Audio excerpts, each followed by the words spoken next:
Why, hello, Cedric. Hey, I got a penny here. What do you think? Heads or tails? Heads? All right, let's find out.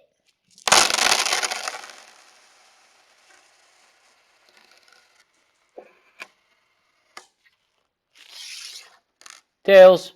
You lose. Oh, why, hello there. Welcome back to Low Budget Economics, the only show where you can watch Mr. Thompson calculate his retirement savings in real time. On this episode, it's all about taxes, what's taken out of your paycheck, why, and why you have no choice. My name is Mr. Thompson, this is Cedric the Skull, and you're watching It's Low Budget, no taxes, no budget.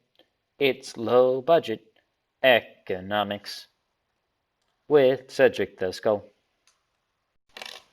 If you've ever purchased something, received money for something, and generally are not rich, you've probably paid taxes.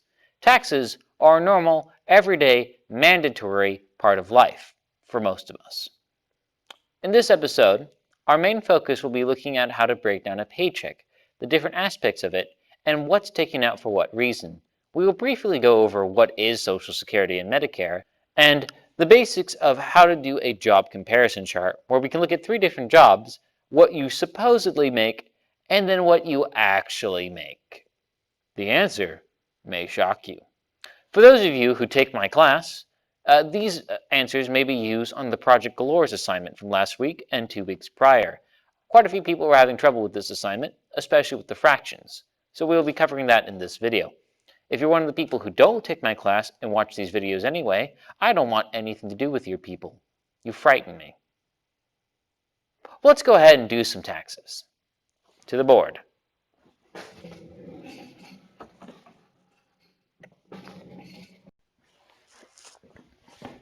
The 4 main types of taxes we're going to talk about today are federal income tax, state income tax, Social Security and Medicare, and the wild card, insurance. We will discuss how each of these is taken off your paycheck every month, weekly, or yearly, depending how you're paid, and why. Starting with federal income tax. Federal income tax is paid through what is called withholding.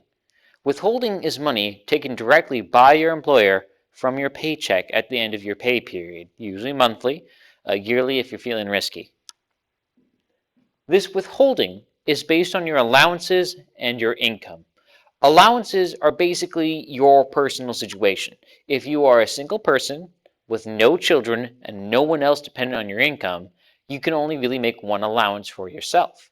But the more marriage, children, and family members you have relying on you, the more allowances you can get, meaning less money is going to be withheld. Now, how much you end up having to pay is determined by your tax bracket, which is determined by your income.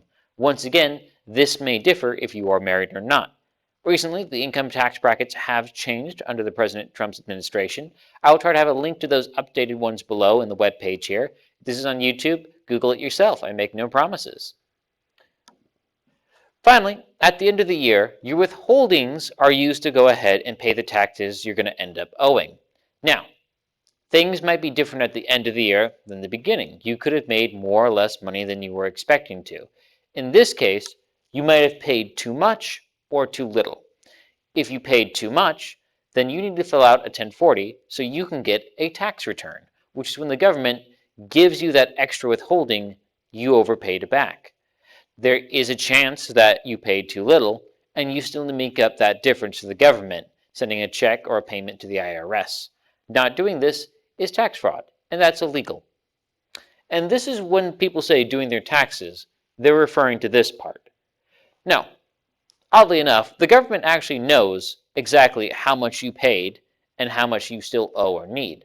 The problem is they don't tell us. You have to figure that out for yourself or hire someone else to do it for you. Why? Well, let me tell. Okay, I guess I'm not allowed to tell you that story as of this time. But once again, you can Google it. It's a long tale, and it ain't a happy one. Let's move on to state taxes.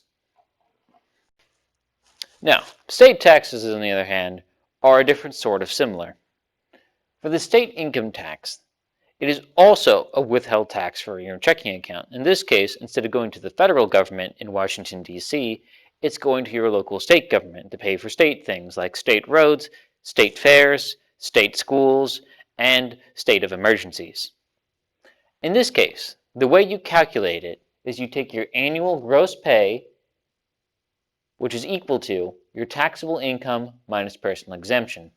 What do any of these words mean? Well, as we covered last week, annual means yearly, gross means total before taxes. So your yearly pay before taxes is equal to your taxable income minus your personal exemptions. Not all income is taxable. Certain jobs, certain situations allows you to make money that will not be taxed by the government. Also, almost all states have personal exemptions. I say almost all because I think it's all, but I don't want to be wrong. Personal exemptions are a flat amount, usually set by the state, of how much money does not have to be taxed. It could be anywhere from $2,200 to only a few hundred. In this case, if you only make $2,000 a year, such as if you're a student with a small part-time job, you probably don't make enough to qualify past your personal exemptions and have to pay state withholding on this cash. But once you do, don't worry, they take it off for you. Next, we have your actual amount withheld. Annual means yearly, withheld means taken from your paycheck. This is equal to your taxable wages times your tax rate. Taxable wages are anything that you make that is taxable by law times whatever your state's tax rate is. This can vary depending on the state and based on your income level. This is called graduate income versus flat rate. Graduate income, which is what we have here in Arkansas, as of the time of recording of this film, Arkansas is still somehow a state, means you are taxed differently based on how much you make. So, the more you make, the higher taxes you're going to pay. Some states have a flat rate where everyone pays the same percent no matter how much they make. Now, of course, the more you make, 10% of 100 is going to be a lot smaller than 10% of 100,000. So that's the justification for it. Which one is better? Not this video. Discuss in the comments below. But an important thing to know. State tax. Determined by your state. It's also withheld from your check. Rates may vary. And it might be worth looking into if you're getting a job in a different state that pays a little bit more. If the state tax rate is a whole lot more, you might actually be making a lot less money. How much less? Well, we'll talk about that in a bit.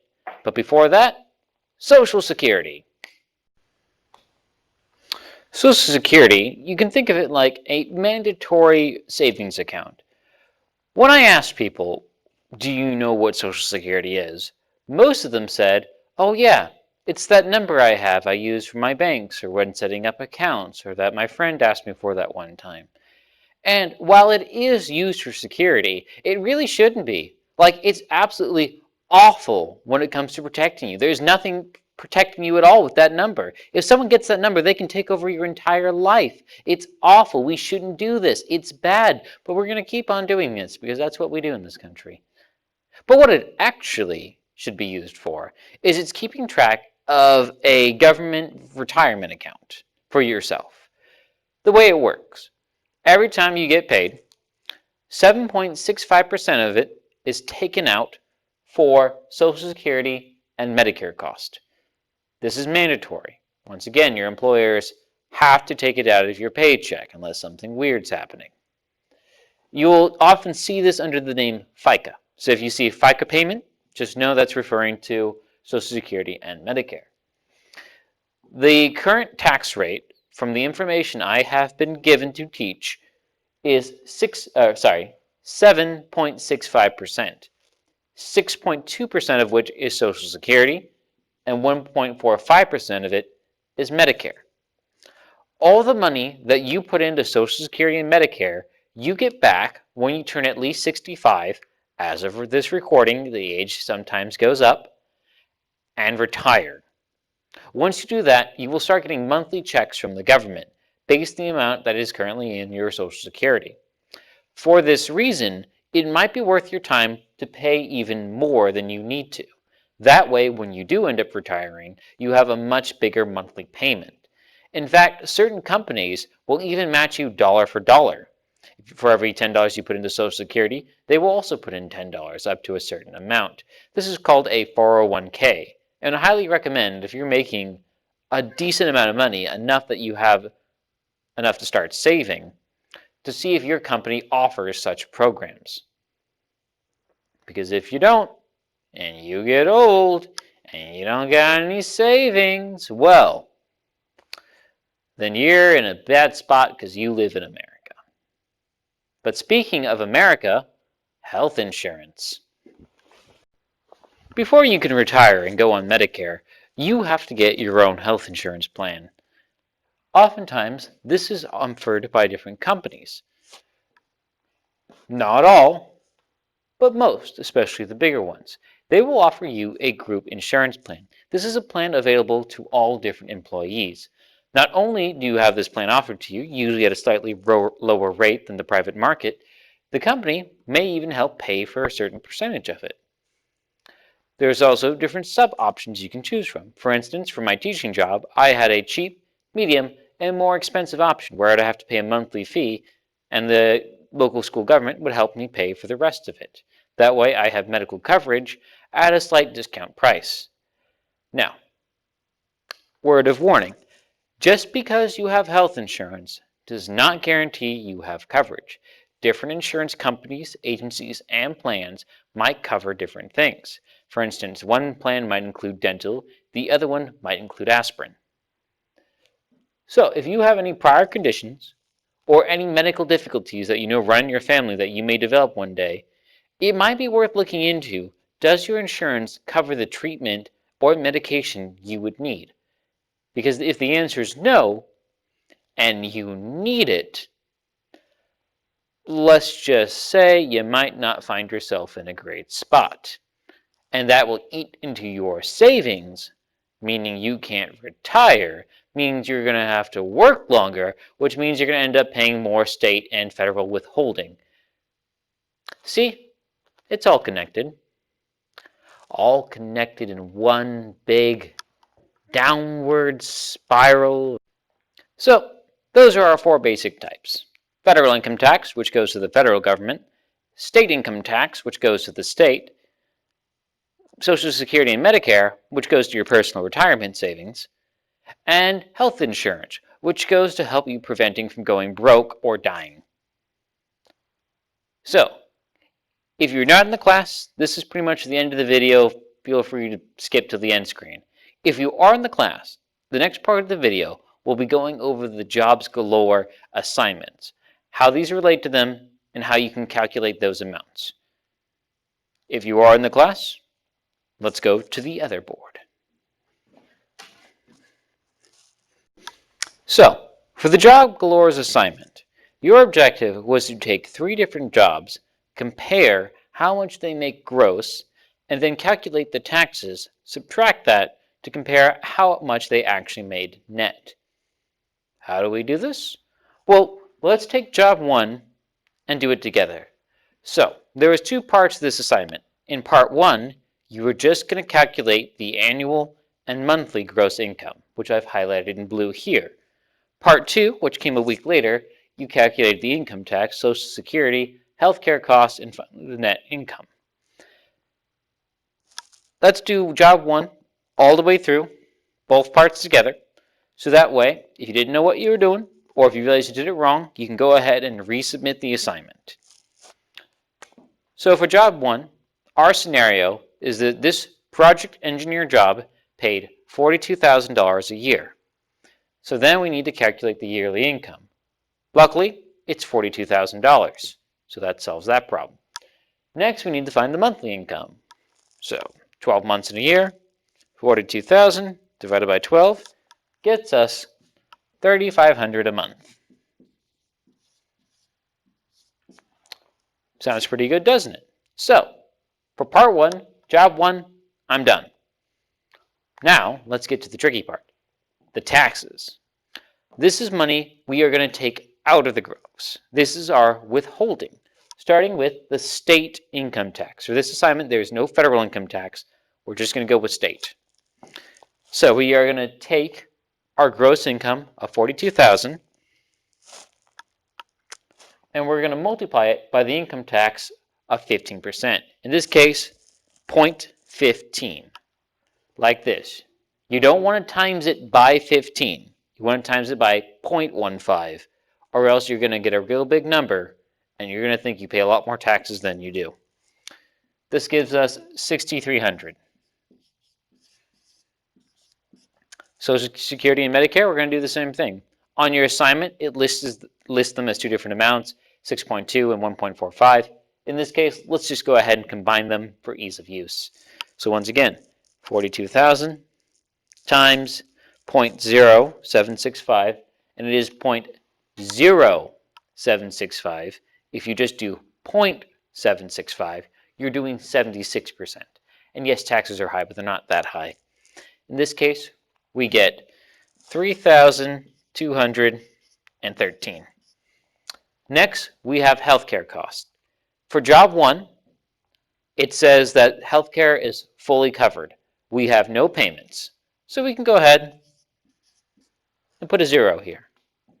Now to calculate our net, we take our annual gross income and we subtract income tax, Social Security, and healthcare. So 42,000 minus 6,300 minus 3,213 minus 0 equals $32,487. So while on the surface it said this job you would make $42,000 a year, after taxes you end up making $32,000, meaning almost 10% of your income goes into taxes. And no, that's pretty normal. And just to be sure we understand, let's go ahead and do job 2 as well. Just go through it real quick and see if we can do that again. So for job 2, it's a little bit more tricky, because for the annual income, it says we make $25 an hour, 40 hours a week. That doesn't really tell us much, but it tells us enough as long as we know how to do a little bit of math. So 25 an hour, 40 hours a week. We multiply those together, 25 times 40. We get 1,000 a week. There are about 52 weeks in a year. So we times that by 52, and we get our annual income of 52,000. Then we divide that by 12, and we get about 4,333.33, repeating, of course. So, part 1 done. Now, for part 2, for job 2, same thing as we did before. 52,000 times 0.15 for our income tax gives us 7,800. Social Security and Medicare times 0.0765 gives us 3,978. And now we get to healthcare. And in healthcare, in part 2, step 2, it says the healthcare plan is $2,400 a year, but the employer pays for 90% of it. So, if your employer is paying for 90%, what percent does that leave you to pay with? Oh, say that again? One more time, really loud? That's right, 10%. So, what's 10% of 2,400? We don't need a calculator for this. It's 240. Just drop a 0. Now, once again, 52,000 minus all our taxes here. So 7,800 for income, 3,978 for Social Security, and then 240 for healthcare, leaving us with a total income of $39,900 $182. When you turn in your assignment, this is what it should look like. A whole chart filled out for jobs 1, 2, and 3. If you already did this and it's already graded, you don't have to do it again, even if you notice you did 1 or 2 things wrong here. But if you weren't able to turn it in, you didn't understand at the time, now you have a better representation of what we'll be doing. I will try to make these videos ahead of time in the future so you know what you're doing before you need to do it, but at least now you have the skills and the techniques you need. Also, if you have a real job, I would suggest you try doing this.